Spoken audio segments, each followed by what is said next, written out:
जब संकट इतना भयानक हो तो उपाय सरल कैसे हो सकता है? मैं समझती हूँ तुम्हें कष्ट होगा, अदिति को कष्ट होगा, पर एक बेहतर भविष्य के लिए इतना कष्ट तो उठाना ही पड़ेगा। अरे कष्ट कैसा? किसी अजनबी से शादी थोड़ी ना करनी है, आपकी अपनी वाइफ ही तो है। मी तो सेइंग कि बहुत मजा आई। मैं तो सोच रही हूँ कि मैं भी ऐसे ही कर लूँ ताकि मेरी मैरिज प्रॉब्लम भी ऑटोमेटिक ही हैप्पी हैप्पी हो जाए। दूसरी शादी कबीर भैया और अदिति दी की। Wow, this is so romantic. गुरु माँ, लेकिन शादी के बाद तो सब कुछ ठीक होगा ना गुरु माँ?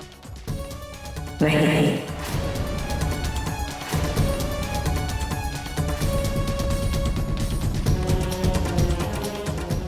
जैसा मैंने कहा, पिछले विवाह के समय जो ग्रहों का दोष बना था उसे कम करने का उपाय है ये विवाह। यूं समझ लो कि ये पहला कदम है, उपाय का पहला चरण।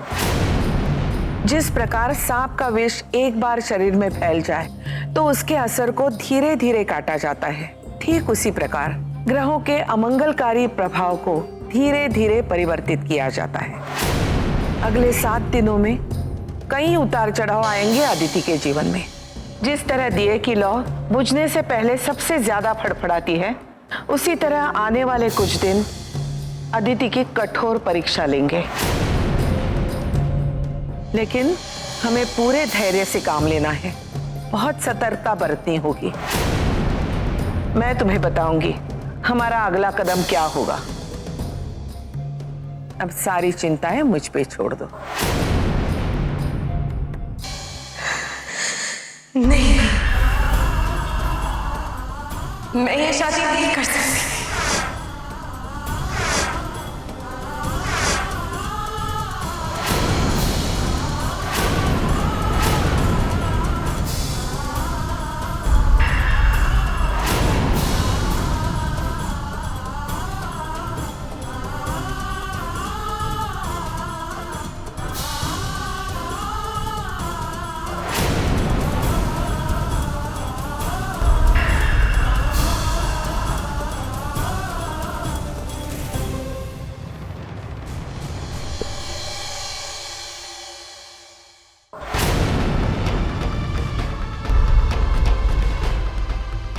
अरे ऐसे क्या हो गया? ये तो ऐसे शर्मा रही है जैसे इसकी पहली बार शादी हो रही हो। नहीं लता, मैं जानती हूँ परी ने ऐसा क्यों कहा। गुरु माँ, पहली बार जब शादी हुई थी तो परी की माँ मौजूद थी। परी बहुत प्यार करती थी अपनी माँ से। अब वो नहीं है तो शायद वही सोच के परी का दिल बैठा जा रहा होगा। लेकिन जो करना जरूरी है वो तो करना ही है। ये शादी जरूर होगी, परसों रात 9 बजे।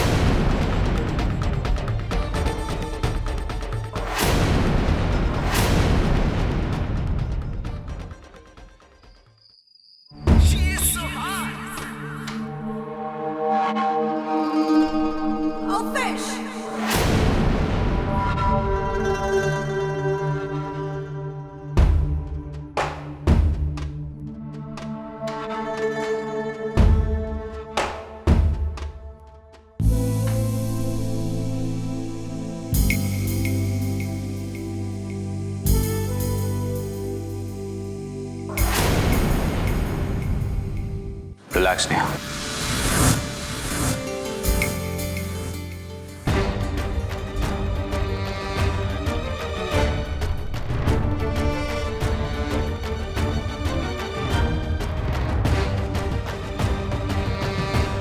रिलैक्स। तुम्हारे घर वाले अगले 48 घंटे में तुम्हारी और मेरी शादी कराने की तैयारियां कर रहे हो और तुम मुझसे कह रहे हो नेहा रिलैक्स। आपका बहुत बहुत शुक्रिया कबीर जायसवाल, पर मैं ये शादी नहीं करूंगी। किसी भी कीमत पर नहीं।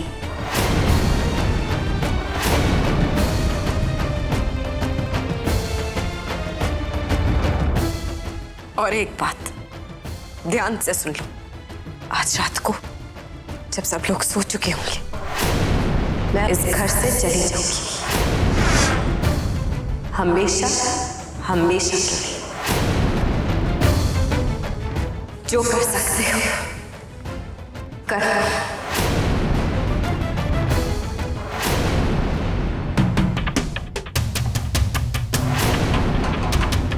होश में हो?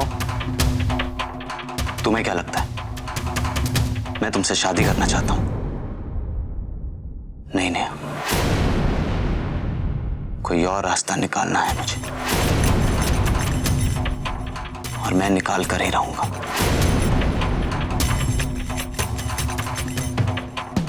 रास्ता निकालोगे तुम?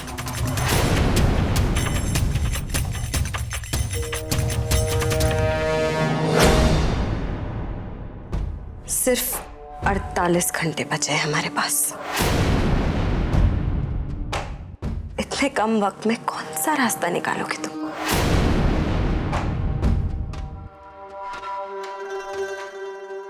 इन 48 घंटों में मैं तुमसे वो पेपर साइन करवा लूंगा। प्लीज भरोसा रखो मुझ पे। भरोसा? कबीर, तुम्हारे स्वभाव में ये लफ्ज शोभा नहीं देता। मुझे तो ये समझ में नहीं आता तुम्हारे परिवार वाले तुम पे क्यों भरोसा करते हैं और कैसे करते हैं। मैं तुम पे भरोसा करूं?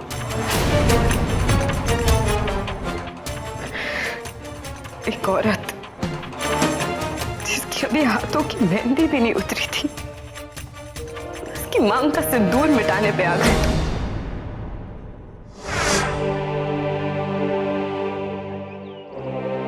और इसके बाद इसको जहां फेंकना है उसको फेंक देना, गाड़ी की सीट पे, गाड़ी के नीचे, या फिर गाड़ी से बाहर।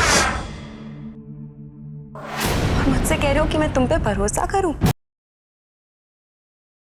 एक मासूम आदमी को किडनैप करके रखा हुआ तुमने। तुम्हारे पूरे वंश के लिए इतना बड़ा काम कर रहा हूं, और तुम मुझे 10 लाख रुपए देने के लिए इतनी कंजूसी कर रहे हो। मत भूलो कि नेहा तुम्हारे इशारे पे सिर्फ इसलिए नाच रही है क्योंकि वो ये सोचती है कि मैं तुम्हारे कब्जे में हूं। और उसको रोज टॉर्चर करते हो। तैयार हो गया मैं, चल चल जल्दी कर। सिर्फ इसलिए ताकि अपने परिवार वालों के सामने तुम अदिति के वापस आने का नाटक कर सको। और मुझसे कह रहे हो मैं तुम पे भरोसा करूं?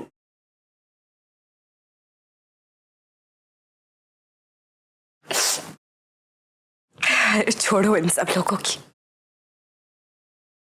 तुमने तो ईजा के बारे में भी नहीं सोचा। माफ कीजिएगा कबीर जायसवाल, पर तुम जैसे आदमी पे मैं भरोसा नहीं कर सकती। मुझे तो बहुत घबराहट हो रही है यार, इतना कम समय और इतना सारा काम। अरे डेकोरेटर तय करना है, केटर को बुलाकर मेन्यू सेट करना है, अरे शादी के कार्ड छपने हैं, शादी के कार्ड बांटने हैं, शादी की रस्में देखकर तैयारियां करनी है। ये सब होगा कैसे?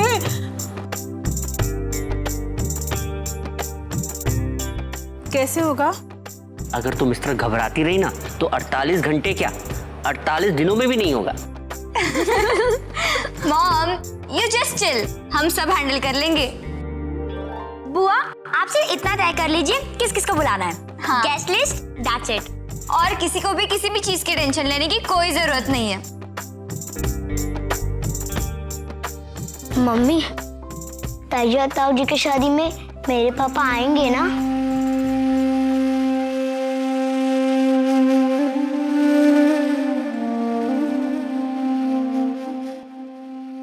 मुझे उनकी बहुत याद आ रही है।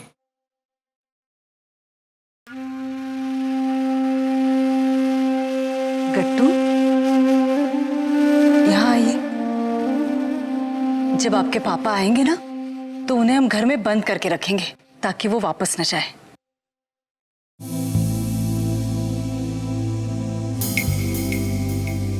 रानी बिटिया, अभिनव है कहाँ? बहुत दिनों से उन्होंने हमसे कोई बात ही नहीं की है, हमारा फोन ही नहीं उठाया है।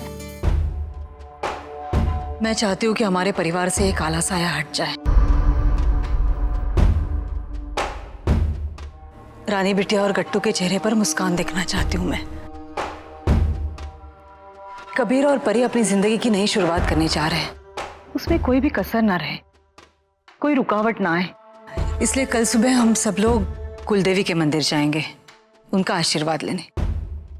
शुभारंभ हो तो सब कुछ अच्छा हो जाएगा।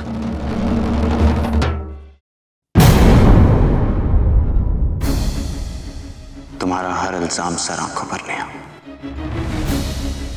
पर एक बात तो तुम्हें माननी ही होगी कि हमारे बीच का ये फासला मैंने कभी पार नहीं होने दिया और ना ही होने दूंगा।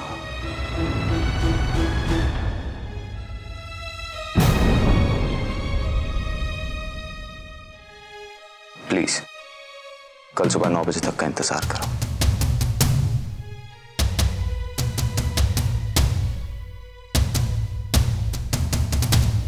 इंतजार करने के अलावा और कोई रास्ता भी तो नहीं छोड़ा तुमने मेरे पास। ठीक कहा तुमने, और कोई रास्ता तुम्हारे पास है भी नहीं। जब पेपर साइन होंगे और मेरा मकसद पूरा होगा, उसके बाद छोड़ सकता हूं तुम्हें।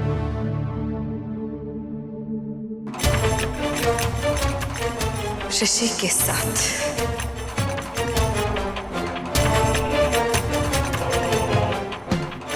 ऋषि के साथ